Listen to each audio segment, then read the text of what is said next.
Fruit is brilliant, and it's provided for us to enjoy all year round. With advances in technology and growing systems, we can have whatever fruit we want at whatever time of year we want it.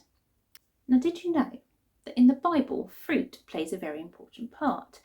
In fact, particularly in one of the first stories that we read in the Bible, in the first book of the Bible, Genesis, God gives the first people, Adam and Eve, an instruction.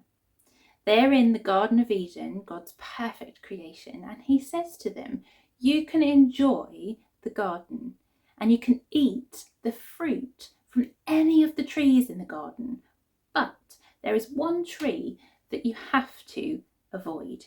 You can't eat this fruit from this tree. And that wasn't God being mean, that was an instruction to keep Adam and Eve safe. But it goes wrong. Eve listens to a crafty snake who tells her to eat the fruit from that tree and that nothing will go wrong, it will be fine.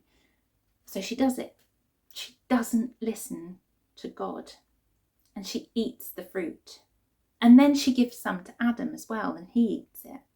And this was the first time that humans had disobeyed God and started what the Bible calls sin.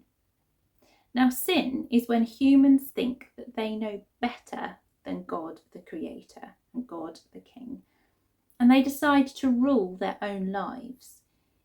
It's like they take God's crown and put it on their own heads, and they make their own choices.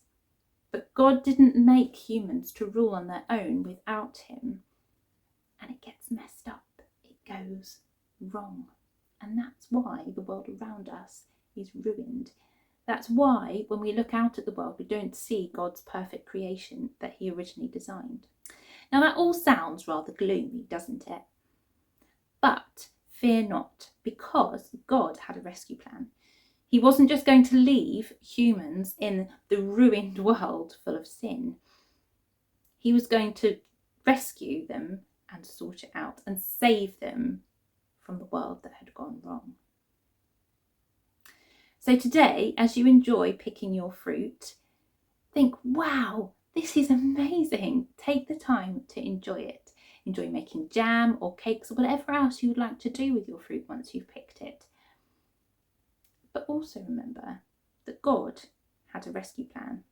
And we're going to find out what he did to rescue us in the weeks to come.